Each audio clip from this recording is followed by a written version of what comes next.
That is very sadistic and very evil. Very evil. That's an evil thing to do. You see what this God of the Bible does? He preys on fear. He killed around 3 million people according to the Bible. Who's doing all this killing? Do you think it's the creator of the universe, the all-knowing, all-loving God? Who is doing all this killing? I believe it. Everybody thinks it's this creator, this grand creator, this grand artist. I believe that. But guess what? In that book, that ain't it. That's a murdering, a sadistic, psychopathic, narcissistic murderer. That's what that is.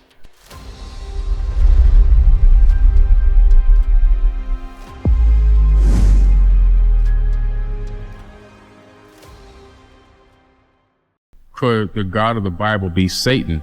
Let's talk about one of the very first craziest scenarios, most sadistic scenarios I've ever read in the Bible. I came across Genesis 22, where God is speaking to Abraham. And he wants to test Abraham. And this is what he does. He says, sometime later, God tested Abraham. He said to him, Abraham, here I am, he replied. So Abraham's speaking to God now. They got an open conversation, right? They're having a communication back and forth, two-way conversation. This entity he's talking to is a person that he thinks is a God. I don't think he's talking to some mystical, invisible figure. Then God said, take your son, your only son, Isaac, whom you love, and go to the region of Moriah. Sacrifice him there as a burnt offering on one of the mountains I will tell you about. Can you imagine that? He's telling this guy, I want you to take your firstborn son and I want you to kill him in my name's sake. That's what he's telling him. So early the next morning, Abraham got up and sadly saddled his donkey. He took with him 2 of his servants and his son Isaac. When he had cut enough wood for the burnt offering, this man is following through on this craziness. Tell me this ain't sadistic on both sides. He set out for the place God had told him about. On the 3rd day, Abraham looked up and saw the place in the distance. He said to his servants, stay here with the donkey while I and the boy go over there. We will worship and then we will come back to you. So he's lying now. Now he's telling a lie. He's trying to tell his servants, man, we're just going to go over here and pray for a minute and come right back. He ain't doing that. He's getting ready to go murder his own son in the namesake of this fake God. Abraham took the wood for the burnt offering and placed it on his son Isaac. So now he's putting the wood on his son. And he himself carried the fire and the knife as 2 of them went together. Isaac spoke up and said to his father Abraham, Father, yes, my son, Abraham replied. The fire and the wood are here, Isaac said. But where's the lamb for the burnt offering? He don't even know he's about to get murdered by his own dad. He doesn't even know his dad is taking him up there to kill him in the name of his God with the lowercase g. Abraham answered, God himself will provide the lamb for the burnt offering, my son. And the 2 of them went on together. Again, he's lying again. When they reached the place that God had told him about, Abraham built an altar and he arranged the wood on it. He bound his son Isaac and laid him on the altar on top of the wood. Then he reached out his hand and took the knife to slay his son. But the angel of the Lord called out to him from heaven, Abraham, Abraham, here I am, he replied. Do not lay a hand on the boy, he said. Do not do anything. Now I know you fear God. Why? You think he did this because he wants to show God how faithful he is? He did it because he doesn't want the wrath of God. You see? That's why God said, now I know you fear me. That is very sadistic and very evil. Very evil. That's an evil thing to do. You see what this God of the Bible does? He preys on fear. He preys on fear. And I do mean a he. Now I'm going to call it a he because the God of the Bible are men. They're actual flesh and blood people. It's not in the creator of any universe at all. And so he's preying on the fear. He's using fear tactics to win people over. And these people, they don't understand that the powers that he has are just high levels of technology and wisdom that he can wield over them. This whole religion thing this dogma is a complete psychosis. The reason why the majority of people are going to church and doing all this praying and everything else, and I've had a few Christians tell me this, is because they're doing it just in case. They think that, I better do this just in case heaven is real. You yourself want self-preservation. You do not want to burn in this fake lake of fire that doesn't even exist because that was added to the Bible. but you think you're going to suffer for all eternity. So instead of having the suffering, that's where the fear kicks in. Man, I better do this, because if I don't, I'm going to face the wrath of God for all eternity. So then what people do is they pretend. Let's have a look here. How many people are killed in the Bible? That's the topic of this talk, right? Well, let's have a look. He wiped out all but 7 humans during the flood, killed countless tribes and cities. This is God doing this. He even killed his own son. He loves killing. He killed around 3 million people according to the Bible.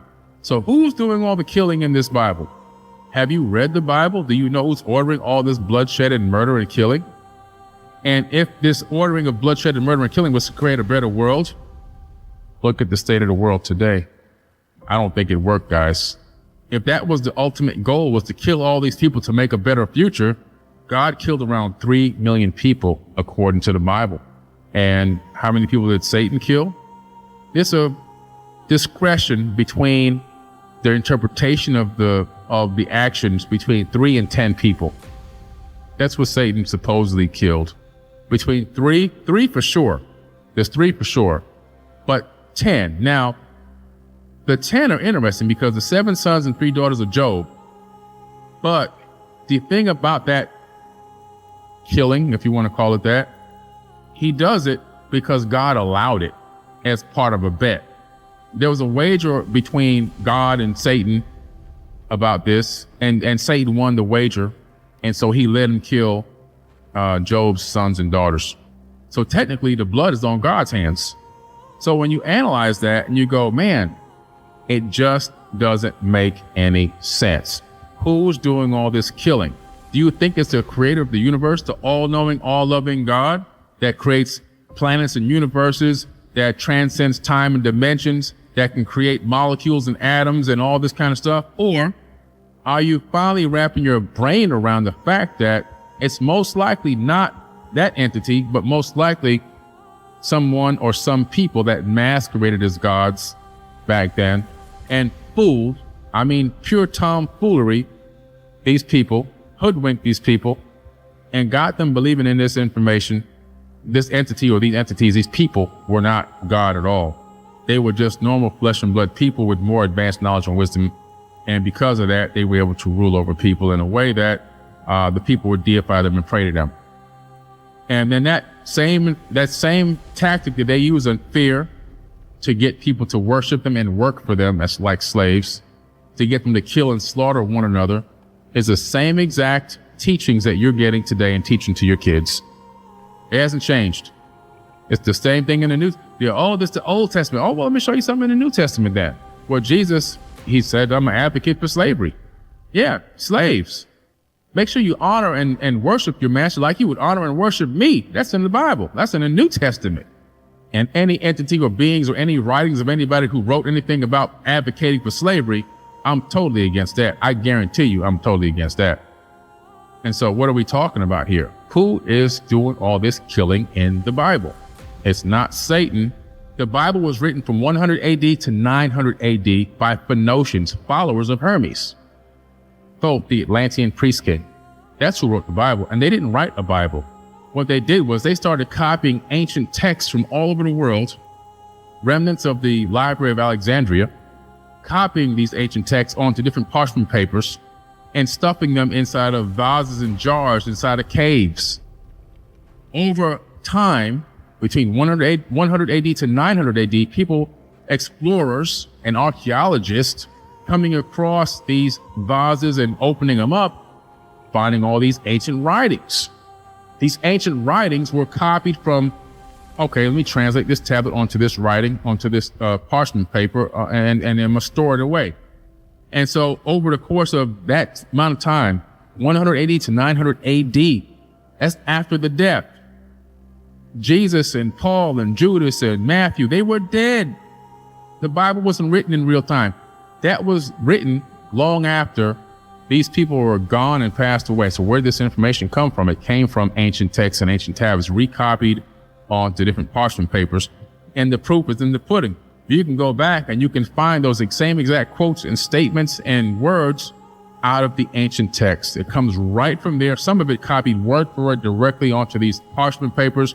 Then later, people who discovered these things, eventually they came together, said, hey, let's make a canonized book out of this. And that's when the Council of Nicaea got together and they started going through and curating what they would put into this canonized Bible and what they would not put into the canonized Bible. And then when they got to a good mix of neuroscience where they knew they could utilize this information to control masses of people, they said, we're going to put this one out right here. Boom. We altered this. We changed that. We mistranslated this by accident on purpose. We changed this around. We put this over here. We moved this around. We took out the part talking about aliens. We took out the part talking about spaceships and UFOs. Okay, so now I think we got something here. We can dominate the planet with this. And then how did this information get spread around the world? How did Christianity make it around this planet? Well, you do just like your father does it, don't you? Apples don't fall far from the tree. God was doing all the murdering and killing, so did the people. The people followed the book of the Bible, letter, word for word, and that's what they do. They went around this planet, killing and murdering every indigenous culture. Christianity is literally spread by killing and murder and rape.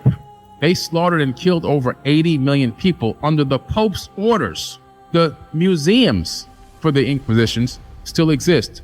You can go into Rome and you can go to museums where you see the tools that they would use on people. They would take and go to an indigenous culture. Every continent has been attacked by these people. They go out and every continent you could think of, they show up with we're here to bring you the good news. And then the next thing you know, you're getting raped, pillaged. They take the chief of the town, bring the chief to the center of the town, call everybody down. Then they burn the chief or kill the chief or torture him in front of everyone and say, now you learn our language and you learn our religion or this is going to happen to you. And that's how Christianity got spread around the planet. It didn't get spread by love and all the good vibes and all this kind of stuff. And we bringing the gospel and the good news to the planet. No, it got spread by rape, torture, murder, killing. And then after that happened to that first generation, but the second generation and the third generation comes, now they're born right into it. They automatically are into it. That's the new dogma. That's their new belief system. And then they're going to teach it on and on and on and on and on. These people were geniuses, how they put this thing together. Absolute geniuses. That's neuroscience at the highest level. They applied that neuroscience through this text, manipulated it, and used it to manipulate the entire planet, which generates today trillions of dollars globally. And people that are running around here, dropping on their knees and begging for all this stuff, drop down on your knees and weep and beg the Lord to give you this and beg the Lord to give you that. That's not how it works. You haven't read the text. You haven't read the ancient tablets. And you haven't read the parts of the Bible that they didn't corrupt, that they forgot to take out. Like the fact that you are God's. And that Jesus said, you will do greater things than me. The last people on the planet. We're still last against all the other races in terms of where we've grown consciously and spiritually, financially, economically on this planet. We're still in last place. It is a fact. It's a fact. As a complete group, globally, black people are still being sold as slaves in Libya today. $400 a head. When I go to Egypt, I have an armed guard and my head is on a swivel looking for any abductors because Libya is right around the corner. Today, this is 2022. Ephesians 6:5. Slaves, obey your earthly masters with deep respect and fear. That's the same fear that God was demanding with Abraham, wasn't it? Why do you think they had church? But the master would sit there at the church to make sure that that slave who was reading the book was reading some of these verses, letting them know, hey man, you got to obey this is in the Bible. We got to obey these people. We got to worship these people. Serve them sincerely as you would serve Christ. Ephesians 6:5. Christians who are slaves should give their masters full respect so that the name of God and his teaching will not be shamed. If your master is a Christian, that is no excuse for being disrespectful. You should work all the harder. Think it's easy how they programming you to work hard and be a slave? You should work all the harder because you are helping another believer by your effort. Timothy, and encourage everyone to obey them. 1 Timothy 6:1-2. In the following parable, Jesus clearly approves of beating slaves, even if they don't know they were doing anything wrong. The servant will be severely punished, for though he knew his duty, he refused to do it. But people who are not aware that they are doing wrong will be punished only lightly. Much is required from those whom much is given. They use this all the time. That's a famous quote, but nobody knows that quote comes from the advocation of slavery in the Bible. Nobody knows that. Much is required from those to whom much is given, and much more is required from those whom much more is given. Luke 12:47-48. You didn't know that. That's a famous quote that everyone uses, right? They use it all the time. There's just so much of this going on. So much murder and killing and pillaging in this book, where these gods with an S, lowercase g, were people, were fighting each other, and they were using humans to do these battles. Kill people who don't listen to priests. Anyone arrogant enough to reject the verdict of another judge or of the priest who represents the Lord your God must be put to death. Such evil must be purged from Israel. Deuteronomy 17:12. Now, a lot of this came out after the 10 Commandments, by the way. So the 10 Commandments came out in the beginning, thou shalt not kill. And the next thing you know, kill non-believers. They entered into a covenant to seek the Lord, the God of their fathers, with their heart and their soul. And everyone who will not seek the Lord, the God of Israel, was put to death, whether small or great, whether man or woman. 2 Chronicles 15:12-13. When Moses went to the top of the mountain and got the 10 Commandments, he came back down. He didn't like what was going on in his camp, so he started killing everybody. After he got the commandment to not kill, he came back down and started killing everybody. But this is all authorized by the God. Suppose a man or woman among you in one of your towns that the Lord your God is giving you has done evil in the sight of the Lord your God and has violated the covenant by serving other gods or by worshiping the sun. This is what Akhenaten was doing. He was worshiping the sun god Aten, who is also known as Amun-Ra. So this guy here who's telling this God here is speaking to his people, telling them, look, if you worship my cousin Amun-Ra, you're in trouble. And so he says, or any of the forces of heaven, which I have strictly forbidden, when you hear about it, investigate the matter thoroughly. If it is true that this detestable thing has been done in Israel, then that man or woman must be taken to the gates of the town and stoned to death. Deuteronomy 17:2-5. Marduk is one of the most evil people to ever exist, and that's Amun-Ra. That was the sun god. And so what was happening there was these Anunnaki people, they were arguing and battling each other using human beings as the warriors. And sometimes you would see that the angels, which were really the aliens, would get involved in these battles as well and go to war with the humans. They'd have to put on helmets and breastplates, and they would have to get swords, and they have to go fight. These same angels that the Bible talks about were having sex with women and homosexual sex. They were getting drunk. They were doing partying, all this crazy stuff, right? So that was in the Bible too. So these were not angels. These were aliens, these Anunnaki people working and fighting with human beings for whatever reason. They always wanted to have control over more land, more resources. And these people, these aliens, kept fighting each other using human beings as chattel. If you look into the Indian Vedas, you find that there were these huge flying cities. These huge flying cities, in my opinion, are UFOs. They were flying cities with literally thousands of people in each one of these vessels. And these vessels would go to war above land against each other in plain broad daylight. Well documented. These people were warring people and always fighting over more resources, more land, because why? Earth was a breakaway civilization for them. And it was always a consistent battle over control from the very first time they got here. The very first time, the first one who landed here was Alalu. Alalu killed the king on Nibiru and then fled to Earth.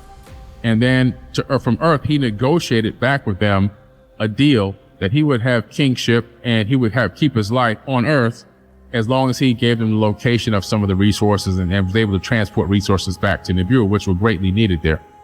So this story is much bigger than you even think. You don't even come close, most people, to understanding where all this information comes from and what the true information is really all about and what the underlying story is really all about.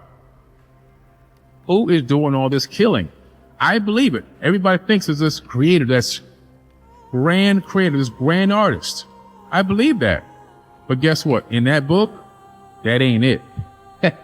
That's a murdering, a sadistic, psychopathic, narcissistic murderer. That's what that is. And unfortunately, that has really crept into the DNA and the epigenetics of people on this planet and has us feeding that same garbage into every single one of our generations over and over again. And I'm here to try to stop it. You can believe in a creator of a universe. There's nothing wrong with that. But understand that that is something that doesn't even exist inside this universe. You're not going to interact with, you're not going to walk up and shake hands with this entity. You're not going to hang out and go have a beer at the bar and hang out with prostitutes like Jesus did. You're not going to, have casual conversations about killing people. That's not going to happen. There's no book on this planet that actually, and from ancient texts, that says this is the actual real God. They're all talking about multiple gods with an S, and these gods, they all turn out to be regular old people that put their pants on one leg at a time, just like you and me.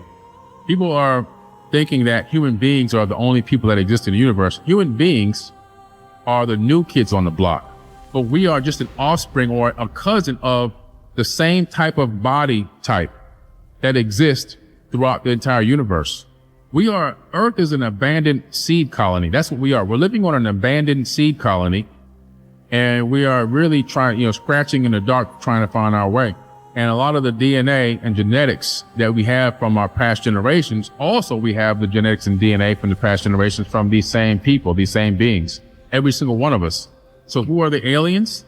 We all are the aliens, every single one of us. As a matter of fact, this planet Earth and the solar system that we're in does not even come from the Milky Way galaxy. Look it up. Earth doesn't come from the Milky Way galaxy. Earth comes from the Sagittarius dwarf galaxy. Sagittarius dwarf, not the Sagittarius constellation, but the Sagittarius dwarf galaxy is another smaller galaxy that's actually merging with the Milky Way right now as we speak. And we found out we meaning astrophysicists, found out that the point in which the merger actually occurs and actually began is where Earth and our entire solar system was dropped into place, merging into the Milky Way. So this entire solar system is alien to this galaxy. We're not even from this galaxy. We're from a Sagittarius galaxy. We're not even from the Milky Way galaxy. And in 5 billion years, the Milky Way galaxy will merge with the Andromeda galaxy, making us Milkomeda in 5 billion years. And the sky will look again totally different at night. When you look up at the sky in a night that doesn't have any light pollution and you see that swath of stars going across, everybody says, that's the Milky Way. We found out that's not the Milky Way galaxy. And now all astrophysics books have already been rewritten. When you go to college and university to study astrophysics, you'll learn now today that is the Sagittarius dwarf going across the sky, not the Milky Way. All of this comes from a totally different galaxy. So the story is much grander and bigger than you ever thought of, than you can ever possibly even dream if you just go out there and start doing some real research. And when you dig into this Bible and look into who's doing all the killing, you discover that the God of the Bible, which is not the creator of the universe, is the one doing all the killing. Unfortunately, that's the case. And so the true demon, the true darkness, the true dark night, the true evil and malice is coming from the one that you're dropping on your knees and crying to every night. What that does is it allows you to take all your personal responsibility and push it out on something else that doesn't even exist. The way the Bible is written, if you believe that Satan, the devil, and he's got so much power that he's almost as smart as God, right? He used to be on the right hand of God. He has almost the same exact level of power. And he's got all this high IQ in the thousands, probably in the tens of thousands, way smarter than a human being. And you think that this entity is going to follow this book written by men down to the letter until its own demise. Isn't it more obvious that this book has been written to lead human beings down to the letter to their own demise? And that's exactly what's happening. The entity that you're worshiping and praying to and begging and everything else in that book is actually Satan. That's Enlil from the ancient Sumerian tablets, also known as Satan, the Lord of Eden. That's who you've been praying to. That's who you've been begging for help and forgiveness and everything else. The thing about what they've done to human beings is they've got us living such short lives that by the time we realize what's going on, we're already about to die. I think that if people were living for at least 800 years, they'd get to a certain level of understanding where they realize the dogma's gone, the bullcrap is gone, the stupid religions are all gone. It's really all about the internal, the work you do on the inside of yourself and how you connect directly from the inside out to the universe, and how loving you can be and how much you can help people and how you can help bring heaven to earth. How can you create your own heaven right here where you're at? That's really the ultimate mission. The mission is to learn how to live now. Complete the mission here first. This is the mission right now. Bringing heaven to earth and living right now. Man, life is good. Every single day. When you come to that realization that you have a part control in your own destiny, that you can do the inner work and create the outer work, the inner work will reflect on the outside, that you can become a master at manifesting, that you can learn how to help millions of people through conscious thoughts, that you can travel in time and see the future and do actions here today that will alter the future reality in the third dimension. That's when you are on to something. And that your consciousness is already divine, being streamed into this dimension from higher dimensions.